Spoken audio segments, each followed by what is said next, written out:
Hello again, it's Mark, and we are busy. We are playing musical chairs this morning. We've got 2 rooms left to gut out, and the only way to gut those 2 rooms is to get all the stuff out of the way so we can get it gutted out.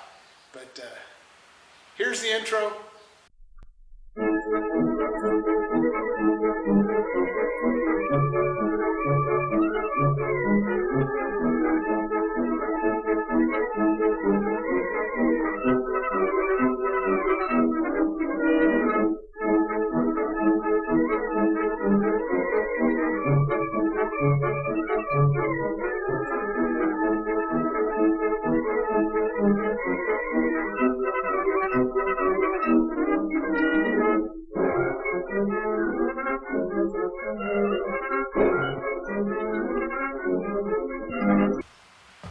So the truth is, you've never seen this room without a whole lot of stuff in it.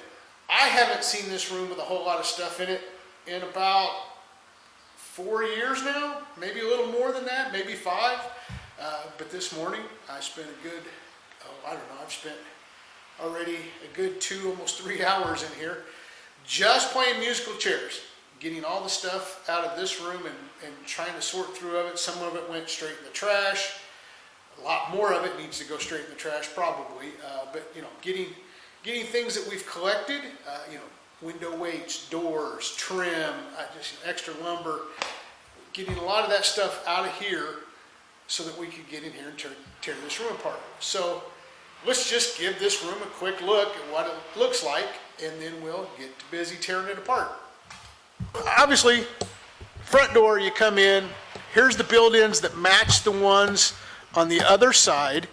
These are going to stay in place for now because I have a funny feeling that just like on the other side, that these are help holding up the structure. In fact, if I put a level up there on the span there, it has a good 3/4 inch rock to it, maybe more. I mean, on this one you can physically see where it's pushing down the piece of trim. And so on the edges, there's about an 1/8 inch gap, little reveal on the edges.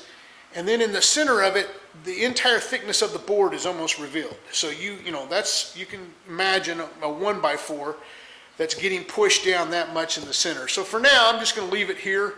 We're going to deal with a lot of this structural stuff. Obviously, we're going to deal with a lot of this structural stuff. But for now, we're just going to leave these bookcases here. But the rest of the room, it's a good sized room. It's over, those windows we know were not original to the house. We know that those weren't original, that they were probably added in during the remodel in the 19-teens. The staircase that for now I'm going to leave because I need to get up and down the steps, and then the rest of the room. This space right here, I know is the chimney stack, and unless I find a old fireplace that's been filled in at the bottom of this thing, with some, if I find that it's just been filled in with brick and it was a fireplace, that chimney stack, that'll be the last spot I can look to see if it was ever a chimney or ever actually a fireplace. And if it's not, then that makes the final determining factor that we're going to take the whole thing down from the roof line all the way down to the basement and get it out of here. But anyway, it's just there's an old building here beside it that really is pretty crappy, and the rest of the room is just a room, but it's a good size. It's about half the house, so it's about 15 feet wide in one direction and about 14 feet in the other direction. So, obviously the plan is that when we get to the front room here and get it tore out, then, my staircase to start upstairs is going to start, right here on this side of this wall, spin around this side of the wall, and, come up, go up through this way, which means that the basement steps are going to start right here as well, and then go down and loop around that same wall. That's the plan anyway. The rest of this room, obviously, the staircase will go away, and then the ideal is to turn this, right here in the center of this, there'll probably be a butler's pantry of some sort, because, obviously the dining room, the plan is that we'll enter the dining room through this space right here. This will be we'll put a door in here, and this will be into the dining room. So right across from that, we'd like to put the butler's pantry, which you can imagine is probably going to come across, past the end of that stairwell, or that newel post right there, probably into some space in that window. We'll probably put a window right at the end of the butler's pantry, so that it has plenty of light. And then the staircase to get in and out of the basement. And then in between those two, good possibility it's just going to be a closet, because otherwise we really have no closet space downstairs at all. I mean, coats and shoes and those kind of things, just the normal everyday things that you end up storing in a closet. But having one on the first floor near the front door will be very, very nice. I don't know exactly what the whole plan is yet, but those are kind of some of the beginnings of the plan. The ideal eventually is that, this door frame right here, this will be, where we enter the kitchen. That really isn't going to change anything. That's going to be where you enter the kitchen from. As you come in from the door, you walk around through this way, and we'll kind of have a little hallway through here, and then this will be the entrance into the kitchen. So, got 2 big rooms left to totally gut out and clean up, and then we can move forward. Probably at that point in time, we go down into the basement, and we start fixing the foundation. Again, I've got to, do things in a logical order so that, we're not just wasting time and money and energy, but get these last 2 rooms done, get down into the basement, start working on the foundation and getting things fixed and leveled up and jacked up and supported the way they should be. And then we'll move to replacing some of the exterior walls, like where my fireplaces are, where they've just been, studs have been cut out. And plus the 2 front corners that I know are just rotted out, and there's been a lot of termite damage. I've discovered a lot of termite damage throughout the process.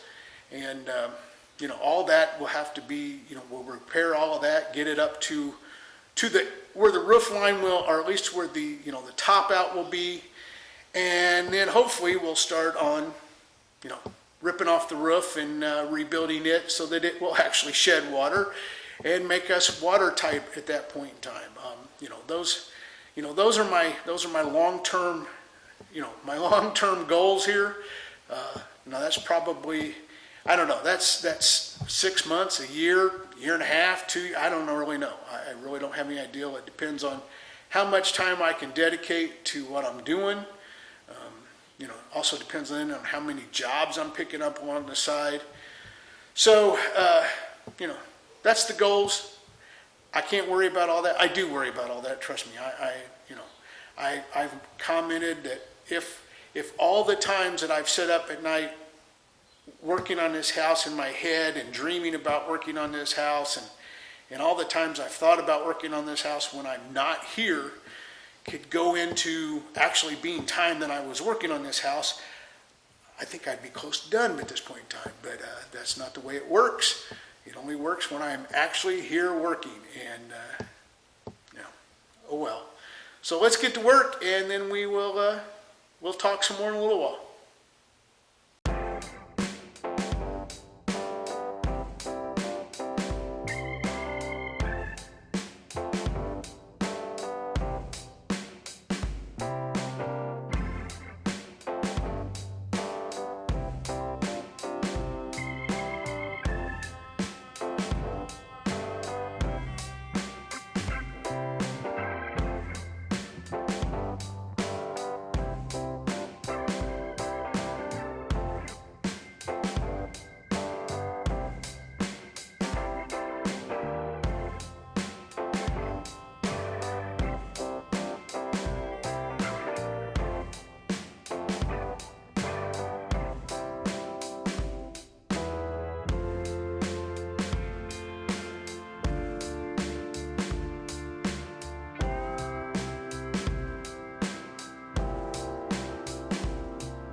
that's going to wrap it up this week here at the 1875 Lady in Waiting. We thank you so much for coming along on our journey with us. We thank you for the likes. We thank you for the subscribes.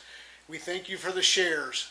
It's very much appreciated, and we'll be happy to join you again here next week or so, and we'll go forward.